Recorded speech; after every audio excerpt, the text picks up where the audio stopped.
Hey guys, and welcome back to a new video. In this video, I will show you how you can create so-called app shortcuts for your app. Let's see what that actually is. If you have a little app and you long click on that, then sometimes you see that there are special actions. These things are called shortcuts. So here we have a start timer action. If we click that, we get to our app in this case, but you could execute some custom code in that case. You can see static shortcut was clicked. So there are three different types of these shortcuts. On the one hand, static ones, which we define once, and they are already known at compile time. Then we have dynamic shortcuts, which you can dynamically add during the use of our app. So if we click that, add dynamic shortcut, and if we then go in here, then we will see, okay, we actually have another one called call mom or whatever you want to do in this case. If we click this, then we get to dynamic shortcut clicked. And last but not least, we have a pin shortcut. If we click that one, then we get a little dialog where we need to confirm that we get our very own icon for this shortcut. So we add this to home screen, go back, and there we go. Here's our dynamic shortcut. So this is now just a separate app, not really a separate app, but a link to our app. And you might know this, for example, from WhatsApp, where you can add such an icon to your home screen to directly text a specific person you're just frequently texting. And if we click this, then we also get to our app where it says pin shortcut click. And in this video, I will show you how you can create all these different types of shortcuts in Android Studio. So let's dive into our very empty project. I will only have a simple column here which centers its content. But other than that, completely blank project. And I would like to start with dynamic shortcuts because these are the easiest to create. For that, we want to go in our main activity outside of our compose code and have a private function add dynamic, can't write anymore, dynamic shortcut. Like this. And in here, it's really like creating a notification or so. So we have a typical builder pattern to create our shortcut. So we have our shortcut, which is set to shortcut info compat.builder. In here, we need to pass in our application context and the shortcut ID. So here we can just call that ID dynamic or whatever you prefer. Because you could, of course, have multiple shortcuts, multiple dynamic ones, and you need to distinguish these somehow. We can then set the short label on the one hand to something like call mom, as I had before. We could then also set a long label with a little bit more explanation. Or for example, clicking this will call your mom. We can then set an icon, which is an icon compat. So here we can create that with a resource. Icon compat.create with a resource. We first of all need to pass our, actually the context, so application context, and the drawable resource ID. For that, we can simply add a drawable here in our RAS drawable folder, right-click new vector asset, and you can choose any demo icon you would like to follow with. I am using my favorite icon, which is the baby changing station. Like this. We could also color it a little bit here in my brand green color. And then we click on next and finish. And we can then use this or refer to this icon here with our drawable baseline baby changing station. Then what else can we add in this shortcut builder? Well, there's actually a lot. So you can also set an activity, which I guess gets launched when you click on this shortcut, but this isn't really customizable. If you want to customize that behavior when we click on this shortcut, like we want to do here, so I want to show you how you can actually change a text in your app if you click a specific shortcut, then you need something like an intent. But you can see there are a lot of different configuration options, set always batch, so I guess you can also add some notification badges like for chat messages. You can make this a conversation shortcut. You can set some persons to it. You can set a rank to it. So I guess at which point it will be shown, at which position in the list. So you can play around a lot with this. I would like to just add an intent here to show you how we can add custom behavior when clicking on the shortcut. And we can easily create this with intent. Here we need to specify our context and where we want to send that intent. Well, in this case, we want to cause some behavior in our main activity. So our main activity will receive that, it will be opened, and will then process that intent. But of course, if you have some other functionality that might not be directly visible to the user, you could also use a broadcast receiver here, send that intent to the broadcast receiver, and then just process or execute some code in the receiver. But we want to refer to main activity class.java. We can then call apply, set the action to something. In this case, we can say intent action view, because we want to view some kind of content, in this case just the activity. And you could also potentially put some extras in this intent if you want to deliver some data with it. In this case, the data we care about is which shortcut got clicked on, so the shortcut ID. So we can say, okay, the shortcut ID, for example, for the key is in this case dynamic. And then when we receive this intent and parse it, we can then check, okay, what is actually the shortcut ID for this intent? Is it dynamic, static, or pinned? And depending on that, we can then show different text in our UI. And if we now call .build on this and use our shortcut manager compat, we can call push dynamic shortcut. And that will push the dynamic shortcut on top of our shortcut list. So we pass our application context and the shortcut, and we're already good. If we now have some form of text here, which just displays which shortcut was clicked on, then let's actually first create a little view model here, which processes these. Let's actually first create a little view model here, which keeps the state for that. So which shortcut was clicked on. So we just have a view model, which we make a main view model by view models. Like this, we can then create this main view model in our root package, new file or new class actually, main view model, make that inherit from view model. And in here, we are just going to have 3 states, depending on which shortcut was clicked. Or we could also simply introduce an enum class or so. So enum class, shortcut type or so.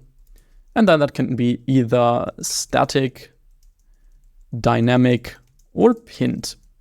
And then we just have one state shortcut type, which is by mutable state of. Here we want to say, okay, initially we didn't click on any shortcut, so that's 0, but the type of this state is a shortcut type. Alt enter to import that. Actually, that should be a nullable type.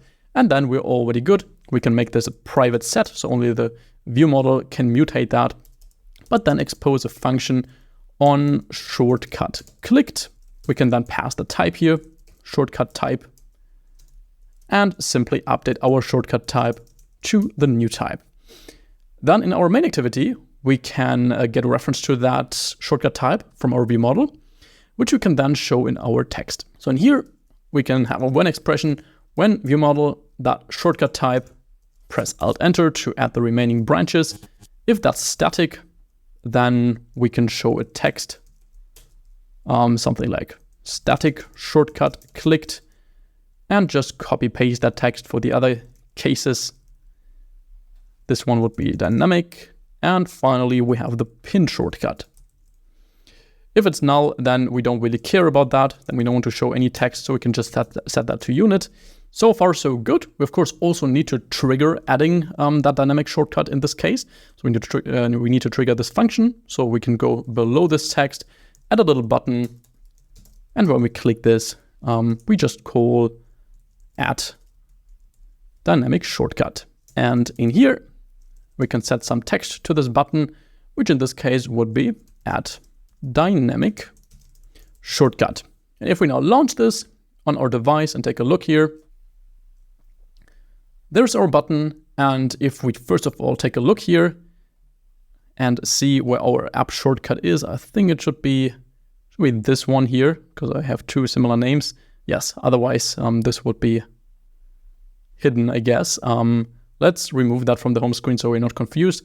If we hover over this, you can see there are no shortcuts right now. But if we open this and click dynamic shortcut, and we long click on that again, we can see call mom is now our shortcut that shows up here. If we click that, then our app is open, but we don't yet see the text because we don't parse the incoming intent that this shortcut actually sends. So this intent would now have the shortcut ID extra attached being set to dynamic. How do we now parse this intent? Well, the same way we always parse intents, by having some kind of function, handle intent or so. We pass in our intent. And if that intent is not null, we can have a simple when expression. So when that intent dot, get string extra for the shortcut ID.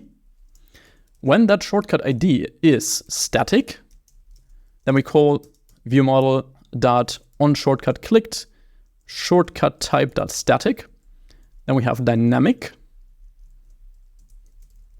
shortcut type dynamic. And last but not least, we have pinned, which we can also change here. And then we can call this function on the one hand here before set content, handle intent with just the intent. So if our app wasn't previously launched and we launch it initially with this intent, then this function will trigger. But if our app is already open, then onCreate won't fire again. In that case, we would need to override onNewIntent, which gets called when our app is open, and then a new intent gets delivered to that app. So here we can also call handle intent, pass in the intent. And if we now relaunch this and take a look, we should also be able to click on the shortcut and then see the text in our app. So long click, call mom, and there we go, dynamic shortcut was clicked.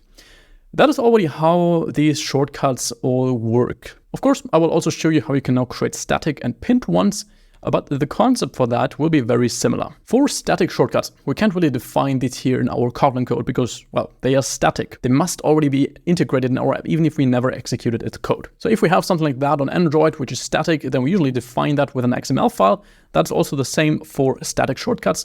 So in this RAS XML folder, we want to create a new XML resource file. And we call this shortcuts.xml. The root element is not preference screen, but shortcuts. And if we click enter, there we go.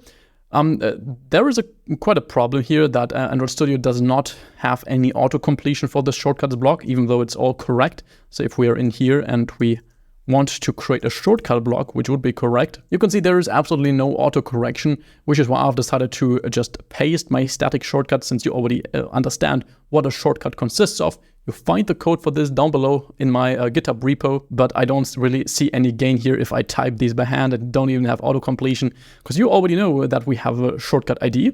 Let's just keep this at static. You already know that we can keep a shortcut enabled or disabled. At least now you know. That's pretty self-explanatory. You already know that we can attach an icon to the shortcut. Here I'm also using the baby changing station.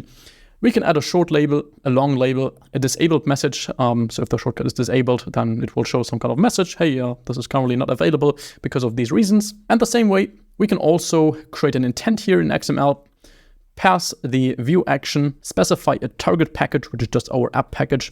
So in this case, app shortcut guide. And in this case, also app shortcut guide. So target class would be our main activity, really just the same as we had before. And the shortcut ID, here it needs to be an underscore, will just be static. Then we can just create these strings here in our strings XML file by clicking Alt-Enter, create string value resource short label, which could just be start timer here in this case. Command-Enter, Alt-Enter again, create string resource for the long label. This shortcut starts the timer or so, Command-Enter again, and the disabled message, Alt-Enter again. So we can set this to setting the timer is currently not possible. Something like this, I don't know. We get some issues here because this is only available for API level 25. So you could, of course, create some more resource variants if you want to target devices below that. For now, let's just update the minimum SDK by going to our app module and bumping this to 25. Since version management is not the focus of this video here, of course, but then these errors will also go away. Where do we now use this shortcuts XML file? Well, we need to declare that in our manifest for our activity. Go in here and put that in such a metadata block. On the one hand, the resource, which we want to refer to is in this case XML/shortcuts, and the name is android.app.shortcuts. So this just links our just created XML shortcuts file with our activity so that the static shortcut will show from the very beginning on. If we now launch this, take a look here, then, we also need, we don't need a button for the static one, of course. So the static one should already be part of our app now. If we long click on that, there we go. Here's our start timer shortcut. We could also move this, I think. No? Okay. Looks like we could move this here. But either way, we can click start timer and it says static shortcut clicked. Last but not least, we want to learn how we can actually add pin shortcuts. So we have our very own launcher icon for the action we would like to make a shortcut of. For that, I will also go in our main activity and simply have a private function again, private function add pinned shortcut. Here, that is only available on Android Oreo and on top. So we want to kind of exclude everything below. I think there are some Compat APIs which you can also use to make this work on versions below that. But I will simply ignore this here since Oreo is, I think, Android 26 or so. Most devices are running on that and later versions anyways. So if the SDK integer version is less than build version codes actually .oreo, then we just return out of this function and we don't add the pin shortcut. And in order to add a pin shortcut, we need a reference to the shortcut manager, which is not the shortcut manager Compat in this case, but rather the shortcut manager we get from get system service. So here we can say we want the shortcut manager, alt enter to import that, and we assert this is not null because we definitely know there is a shortcut manager system service. And first we want to check if adding a pinned shortcut is actually supported. So we can use our shortcut manager, check that with is request pinned shortcut supported. Because you also saw in the little preview that for adding pin shortcuts, there is an additional dialog we need to accept. That dialog comes from the Android operating system, so we don't need to design that on our own. But since this seems to be a little bit more sensitive thing or maybe annoying thing if apps do this without the user's permission, that's why Google added this dialog. So users need to approve adding a pin shortcut to their launcher. And then we can create our shortcut the same way we did below. Shortcut, this time with shortcut info, so not the Compat API, .builder, pass in our application context and pinned as the ID. And then we can really set the same things. So short label could be in this case, send message or so. Set long label can be this sends a message to a friend. Then we can also set the icon to icon Compat, actually not Compat, just icon dot create from resource. We pass our application context and our drawable baby changing station. We then want to set the intent to something similar as down here. So we can just copy this, paste it here, replace the ID with pinned in this case, and then we can call build if we don't want any further configuration. Then in order to actually see this dialog that I showed you before, we can create a so-called callback intent. So we now need to create a pending intent for that. And that works with shortcut manager dot create shortcut result intent. So that is necessary if you actually want to be informed about what the user now clicked on. So whether they accepted adding that pin shortcut or not. Here we can pass in our shortcut that we created before, and then we can create a pending intent for that. So we can have our success pending intent. That is pending intent dot get broadcast. So we send a broadcast when that result is actually available. So when the user clicked something. For the context, we can again pass our application context. Request code can be null in this case. Intent is callback intent, and the flags are just the standard pending intent flags, so flag immutable. And with this callback intent, if we would want that, we could react to that so that our activity actually gets that intent with, I think, some status codes if the user declined that or approved that. So if you care about that result, you can find the information in this callback intent you can receive in the activity. We don't really care about that here, whether the user added the shortcut or not. So we can call shortcut manager dot request pin shortcut, where we pass our shortcut and the success pending intent dot intent sender. So that will now really open this dialog that I showed you before. If we now go up and actually have some form of functionality that also triggers this function, so here we want to call add pin shortcut and call this add pin shortcut, launch this, and then we should see hopefully a working pin shortcut. You can see our button exists. If we click this, then we see our little widget info dialog.